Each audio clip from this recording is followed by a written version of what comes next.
Under Control depuis quand? Et qui est qui, un parcours respectif de chacun pour la présentation? Ok. Under Control depuis 3 ans. Ouais, 3 ans. Depuis 3 ans. Mr. Lips, Marseillais, membre de PHM, Pure Human Music avec Mike Flo. Moi-même Mike Flo, donc, mais du coup on saute déjà. Donc Mike Flo, Under Control et PHM. J'ai rencontré Fayabraz. Voilà, Fayabraz, Under Control, et à la base je fais partie d'un groupe qui s'appelle Équipe d'Artifice, un groupe de beatbox sur Paris. Paname. Et moi, Tico, Under Control, plein de trucs à côté, mais Under Control d'abord. Et quel est l'objectif du collectif alors? L'objectif c'est de... C'était gagner les championnats du monde. Au début c'était gagner le championnat du monde et Faire de la musique. Ça a toujours été plus ou moins faire de la musique et ramener le beatbox à une autre échelle en fait. À une autre échelle que juste de la démo. Et accessoirement regagner le championnat du monde. Ouais, non. Et je vous signale qu'on est en train d'écouter Assassin en live derrière nous. On va y aller. Ça donne envie. Donc, et qu'est-ce qui doit être sous contrôle? La musique, le temps, le rythme, les sons, la scène, l'espace de la scène. scénique. Tout ce qui englobe finalement l'art du beatbox et ce qui nous représente, donc que ce soit la performance, que ce soit la musicalité, le show, voilà, tout ça doit être Même sous... le public au bout d'un moment aussi. Ouais, être sous contrôle, c'est vraiment maîtriser l'art, notre art en fait, maîtriser ce qu'on fait. Ok, donc champion de France en équipe 2008. avec de la création et de la composition en 2008, champion du monde le 31 mai 2009. Donc par rapport à ça, vous avez dû faire pas mal de rencontres, pas mal d'appels aussi, avec, je sais que vous êtes tombé en même temps que pas mal de groupes notamment. Ouais, 14 pays. 14 pays. Ouais, 14 pays. On a fini contre les Tchèques. Contre les Tchèques, Big Burger Band. Burger Band. Voilà, et on nous a mangé. Et tout s'est bien passé quoi. Et que tirez-vous comme expérience de ces rencontres, déjà du passage que vous avez fait déjà? Sur le championnat du monde, tu veux Sur dire? le championnat du monde et sur le parcours justement par rapport à Under Dans Control le et beatbox, la renommée. Parce que le truc c'est qu'on a tous des parcours différents et on vient, ça fait tous plus ou moins entre 10 et 15 ans qu'on beatbox, donc du coup on a tous fait des choses bien avant Under Control. Under Control ça a été un plus et donc après le regard il est large quoi, mais c'est vrai que concrètement le regard qu'on peut avoir c'est que depuis 3-4 ans le beatbox il a jamais autant marché. Il n'y a jamais eu autant de beatboxers, il n'y a jamais eu autant de communautés beatbox qui se connectent dans le monde. Donc c'est le regard qu'on peut avoir au travers de l'art qu'on pratique. Voilà, c'est sur le milieu du beatbox. Après, avoir un regard sur Under Control, on peut en avoir plein aussi. On a vraiment vu les choses évoluer en tout cas dans le beatbox. Ce qui est bien, c'est qu'Under Control, c'est une brique en plus dans l'univers du beatbox. Et ça, c'est quelque chose qu'on arrivait à faire, qu'on maîtrisait pas forcément au début. Et ça c'est chouette quoi, et on est reconnu dans notre milieu pour ce qu'on est et pour la qualité de notre son, et ça c'est fort. Ouais. Donc vous êtes des boîtes à rythme humaines, des DJ des nombreux instruments en même temps, pas mal de percussions d'ailleurs. Donc par rapport à ça, est-ce que vous avez chacun des spécialités dans le groupe justement? Ouais. Dans le groupe, ouais. Dans le groupe, ouais, et dans notre parcours de beatboxer aussi. Ok. Mr. Lips me permet de le présenter. Mr. Lips, lui, il est vraiment axé sur la batterie.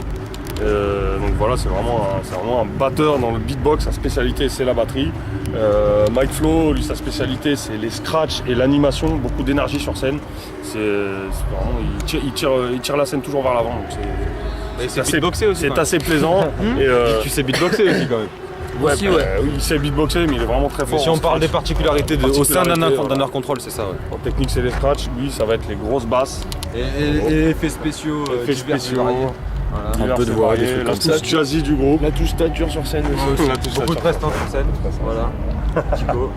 Et Braz, on l'a embauché parce qu'il prend de la place. Voilà. Puis il parle bien en interview en fait, alors on s'est permis, on s'est dit bon, on le garde. Mais plus sérieusement, c'est on va dire l'arrangeur principal du groupe. Ouais, voilà. Plus ou moins. Et après, sur la batterie. Et après, il est polyvalent sur scratch, batterie, voix et scratch, batterie, voix, mais j'affectionne particulièrement la batterie moi aussi. Voilà. On fait un peu le même taf sur scène, on anime aussi tous les deux en scratch. Donc voilà. En gros, voilà la complémentarité. C'est à la base, on est tous plus ou moins polyvalents et sur Under Control, on a rationalisé pour tirer le meilleur de chacun. Et voilà, et après, c'est jamais définitif en fait, au final, ces positions-là. Ouais, bien sûr. Ouais. Et comment vous travaillez excuse-moi, vas-y, je te laisse. Non, j'ai dit, voilà, c'est un truc que j'ai dit tout à l'heure, mais voilà, en gros, on a tous des sensibilités. Lui, c'est, on va dire, rock funk. Moi c'est hip-hop funk soul, lui ça va être électro-hip-hop et lui ça va être hip-hop jazz. Donc on a tous des influences différentes qui font que... Vous écoutez des... Voilà, qui font qu'Under Control on a réussi à... Ok. Et comment vous travaillez généralement vos créations et vos compositions? Est-ce qu'il y a une recette Under Control ou pas? Bah, on s'enferme dans une salle de concert. Dans une salle de concert. De cancer? Dans une salle de concert. Non mais ouais, c'est la résidence. Une semaine dans une salle de concert, on répète, on habite sur place. On expérimente après plein de chemins pour composer. Aussi, c'est parce qu'on habite dans 3 villes différentes. Paris, Lyon et Marseille, et que c'est impossible de gérer des répètes en mode ponctuel, si ce n'est que de faire des résidences et de bosser pendant une grosse semaine. session de création. Du coup, c'est plus rapide, ça va direct dans le sujet en fait. C'est ça qui est bien. Et la recette, il n'y en a pas parce que le beatbox ça reste du freestyle. Donc il y a beaucoup de vibes qui naissent du freestyle et qui sont arrangées par la suite. Il y a des morceaux qu'on démarre par les arrangements. On fait des trucs, on en jette, on en garde, on développe. C'est un peu du beatmaking, hein, c'est un peu le même principe. C'est le même principe. Okay. Un groupe de musiciens en fin de compte. Comme les autres. On l'a vu en live in direct. Et qu'est-ce que vos voyages et vos prestations hors de l'Hexagone vous ont appris au sujet du beatbox? Au sujet du beatbox, que ça reste quand même une force scénique en fin de compte. C'est un art 50% scénique et dans différents pays, on a performé à Beyrouth, au Liban 2 fois, on a performé aussi en Afrique du Sud. À chaque fois, on a un retour qui est à peu près, qui est le même dans chaque pays. On a vraiment. C'est très universel, on va dire. C'est universel, quoi. On a retrouvé exactement les mêmes effets sur les publics qu'on a pu voir au travers des pays qu'on a fait, juste parce qu'ils écoutent du beatbox en fait. Et voilà, c'est vraiment le truc qui est récurrent dans tous les pays qu'on a fait. Ça c'est clair. Et après, je pense qu'aussi au-delà de ça. Avec Lips, on est parti en Mongolie pour un projet aussi une création musicale. Et du coup, au-delà de l'aspect direct sur le public étranger, il y a aussi le délire de hip-hop, quoi. On se rend plus compte de ce que c'est la communauté internationale du hip-hop et la portée de tout ça, quoi. Parce que dans la steppe perdue en Mongolie, on trouve un mec avec Cypress Hill dans le Walkman alors qu'il a pas l'air d'écouter du rap. On trouve des beatboxers au Liban avec une troupe de MC, des DJ. Enfin voilà, c'est international. Et c'est simple, et c'est vachement simple. C'est une énergie commune. Et c'est une énergie commune partout dans le monde en fait. Je trouve qu'on a du fait que tu voyages et que tu vas dans un pays en tant qu'étranger, en plus en tant que champion de beatbox, il y a des choses qui se passent plus vite et tout. On voit que c'est assez simple, quoi. Les relations humaines peuvent être assez simples, quoi. En tout cas, ouais, cool. Le beatbox il a cette particularité d'être vraiment universel au niveau de l'impact sur scène, quoi. Pendant des années, les beatboxers ils ont été pris que pour faire des interludes, c'était des mecs un peu karaoké pour faire de la démo. C'était des mecs du changement de plateau. Nous on s'est servi de cette force-là qui fait qu'un beatboxer ça a de l'impact sur scène pour monter un show musical autour de ça, quoi. Pas que ce soit uniquement de la démo, quoi. Pour vraiment proposer des morceaux, un show. D'abord, c'est la définition du hip-hop en fait. C'est faire avec ce que t'as, c'est une des définitions. Et votre discipline en termes d'économie, niveau matériel, il y a. C'est clair. On l'a tous. On l'a tous sur nous. Léger, donc, ça sent rentable. Est-ce que c'est aussi ça la force de Under Control? C'est une des forces, quoi. Après, je peux pas dire que c'est la force de voyager léger. Non, mais c'est vraiment faire avec l'intérieur. Ouais, c'est bien sûr que c'est une force. Et puis ça oblige à un partage aussi qui est difficile parce qu'on joue avec l'instrument qui est le nôtre, c'est-à-dire notre corps, quoi. La force principale, c'est qu'on a. C'est vraiment, je pense pour moi, la force principale, c'est vraiment. On est des potes à la base, on est des amis, et ça fait très longtemps qu'on se connaît et qu'on regarde à peu près dans la même direction artistique. Donc quand on a créé Under Control, ça s'est fait. Les pistes, elles sont trouvées très vite en fait. On a trouvé très vite ce qu'on voulait faire, on savait très vite où on voulait aller. Et je pense que c'est ça, c'est cette espèce de lien qui nous lie au-delà du beatbox. Avant, moi par exemple, j'ai fait partie de groupes concurrents avec PHM, équipe d'artifice, on était concurrents, mais on s'est toujours connectés, on s'est toujours kiffé, on s'est toujours. Concurrent. Ça dépend. De quel point de vue tu te places? C'est ça sur scène. Ouais, on va voir. Comment voyez-vous l'évolution du beatboxing là? Bah ça, Franchement, moi je le rêve. Je peux juste le rêver, quoi. Voilà. Bah déjà, je peux pas l'imaginer, je le rêve et je me dis que dans 10 ans, il y aura autant de beatboxers qu'il y a aujourd'hui de danseurs ou de DJ dans le monde. Tu sais, qu'on se retrouvera avec une grosse communauté où tu fais des événements où les mecs ils viennent de partout. C'est déjà le cas, mais qu'il y en a encore plus. Ouais, c'est le seul rêve, tu vois, que je puisse avoir. Et que malgré la médiatisation, ça reste quelque chose avec un bon fond. Je sais que de toute manière à un moment ça va faire un Y, mais c'est pas grave, c'est un rêve, ça reste ça. Et qu'est-ce que vous aimez par rapport à ça dans les battles en équipe ou les battles en ville? Moi ce que j'aime c'est de me dire, ce pourquoi on est allé au championnat du monde, c'est se dire, on voit à peu près ce que tout le monde fait.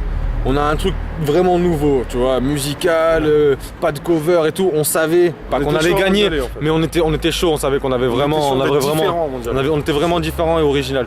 Et moi, c'est ça qui m'a motivé. Je suis pas très compétition, tu vois, mais c'est ça qui m'a motivé, c'est de me dire, je veux montrer ce que je fais parce que je sais que c'est mieux que ce que vous faites. Voilà. C'est même pas question de rivalité. C'est je sais que c'est mieux. Puis c'est aussi un moment de te jauger toi-même. C'est aussi un moment, au bout d'un moment, tu te dis bon, ok les gars, on a fait un truc, on voit ce que ça donne, quoi. Et d'être reconnu dans le milieu. Même si on était déjà reconnu dans ce milieu-là, mais ça a fait que asseoir quelque chose. Tu vois, je pense excuse-moi, je te coupe, mais je pense que si on remonte un show pour les prochains championnats du monde et que je sens que le show il est pas à la hauteur par rapport à ce qui se fait ou qu'il est juste au niveau, ça sert à rien de le faire quoi. Merci. Merci. Merci. Merci. Merci beaucoup. Merci les mecs, merci, c'est sympa. Vous aussi. Donc voilà, tu voulais dire. Ouais, je voulais dire que je m'en rappelle plus, mais c'était quoi? On était sur le. Moi, je voulais dire qu'il y avait Assassin qui jouait derrière et que j'aimerais bien aller voir Assassin. Notre évolution à nous. Deux petites questions, allez. Vas-y, ta petite révolution, je t'ai écouté. Moi, ça fait pas partie de ta question. T'as pas une question qui dit alors vous allez faire quoi les mecs après? C'est la conclusion. C'est la conclusion, d'accord. La question avant la conclusion. Attends, deux questions. Est-ce qu'on peut déjà parler ou vous pouvez déjà remarquer s'il y a des écoles dans le beatbox? Ouais, carrément. Tu veux dire des codes Il y a notre école, il y a les autres. C'est-à-dire qu'il y a des coins, vous venez de chaque coin différent. Il y a Lyon, il y a Marseille. Ouais, déjà, tu vois, enfin après c'est rigolo, on pourra en parler longtemps, mais déjà entre Paris et Marseille, on fait pas les roulements dans le même sens. Tu vois, Par exemple, c'est une connerie. On faisait pas, mais c'est une connerie, tu vois, mais ça se fait que on n'avait pas le même beatbox du coup, tu vois, c'était pas le même truc, c'était pas le même délire, le même groove et tout. Et après selon les pays, il y a aussi d'autres la langue que tu donc parles, tu peux en fait, retrouver il y a des codes. Après les écoles, voilà, c'est vraiment. En France, il y a vraiment une grande variété de beatboxers. Et on peut parler de l'école française dans le sens où c'est une école vachement variée et vachement originale et vachement novatrice. C'est ce que je voulais dire. Et par exemple, contrairement à l'école anglaise, on pourrait dire qu'elle est assez uniforme. Très cover, très reprise. Très cover, reprise, très dubstep, très jungle. Après, il y a quand même des beatboxers de ouf là-bas. Il y a Birdman, FaceSFX. Du coup, si tu me permets. Oui, je te permets. Ce gars, la Birdman, FaceSFX, ces gens, ils étaient impressionnants. On les connaissait via internet et tout. Et c'est pour revenir à la question, je me rappelle de ce que je voulais dire en fait. C'est que la victoire en championnat du monde, du coup, nous ça nous fait aller dans ce monde-là quoi, de ces gens, Razel, Kenny Mohamed, non mais en connu, Eclipse, Killa, Birdman, Killa, machin, donc ça aussi d'avoir fait les championnats, au-delà du battle. Au-delà du battle. Mais on espère quand même qu'on est apprécié aussi parce qu'on fait de la bonne musique. Et on montre l'école française quelque part. Et on montre l'école française, la French Touch, c'était vraiment ça. Ils sont tous arrivés vénères par exemple au championnat du monde, vénères en mode énergique, mais pas tellement un jeu de scène un peu anarchique, mais on est arrivé avec une. Ils ont tous fait de la dance surtout. Et sur 14 équipes, il y en a au moins 8 ou 9 qui ont fait I Like to Move It. Voilà. Nous on arrive avec un truc vachement plus calme et vachement plus maîtrisé. Vachement plus posé, vachement plus taré. Dernière question. La définition de vos styles par le biais de 5 adjectifs ou un top 5 des 5 adjectifs que je vous donne. Donc créatif. Tu me donnes la liste, c'est cool. Je donne, c'est bien. Créatif, percutant, technique, musical et original. Dans les 5, il faut qu'on choisisse quoi chacun. Tu peux nous montrer directement parce que créatif, voir la liste. Percutant, mémoire, en fait, créatif, percutant, technique, musical, original. Et efficace. Moi j'ai un musical. Ça c'est toi qui le dis aussi. Ouais, moi j'ai un musical original. Non mais dire autre chose. Mais tu peux pas en donner 5. Ah tu peux pas en donner 5. Si, un top 5 en fait. Un top 5. 3, 4, 5. Ah mais tu donnes ton ordre alors. C'était quoi le premier qui est pas écrit mais que tu disais créatif le Créatif, moi je mettrais en premier. Moi je dirais créatif, efficace, 11. Musical, technical. Moi je mettrais musical en premier. Moi je reviendrais peut-être à 10 en fait. Moi je mettrais bien une phrase vraiment très con. Tu vois. Projet. Si ouais, tu l'as pas ça. Pas tu l'as foutu de faire une liste avec 5 mots. Percutant, technique. C'est fait exprès. Non, original. Ouais, original, ouais. Original. Ouais. Bien sûr, c'est toi qui le dis. Hein. Ouais, bah je sais que c'est moi qui le dis. Ouais. Moi j'avais proposé 11, y a personne qui m'a Tu rien vois, dit. quoi. c'est une, Ah, je reviens à une 10 dans ce technique cas-là. percutante, musicale, originale et très efficace. Moi, vous avez pas Assassin dans la Ouais, c'est vrai. dans la Sinon, liste? sinon, les mecs, qu'est-ce que vous prévoyez pour le futur? Alors là, voir il y a- Assassin, quelque chose. Bah, merci à vous. Non mais attends, On n'a pas répondu à la dernière question. pour Le de projet vrai. d'album et tout ça. C'est vrai. Bah oui, ouais. La conclusion de l'émission. C'est quoi donc? On est C'est plus quoi dans la lumière. On est plus dans la lumière. Bah en fait là on... Undercover, c'est quoi le projet alors? Ce qui arrive, ce qui va C'est nous tomber sous dessus. couverture pour l'instant. Sous couverture. Sous couverture, un album pour 2011. Ouais, un album pour 2011 et peut-être d'autres après. Et une communication assez... On va tenter de faire une bonne communication autour de ça et voilà, essayer de tourner Des plus, quoi. MySpace, des Facebook, donc voilà, faut suivre voilà. parce qu'il va y avoir du nouveau Album. d'ici la rentrée quoi. Et on estime que c'est un album qui sera 100% beatbox, qui est pas forcément déjà fait. Enfin, pas dans la manière dont on va le faire. Donc ouais, un gros projet quoi. Il y a eu le championnat de France, le championnat du monde et cette album. année c'est l'album. Ok. Et après on se casse aux Caraïbes les gars.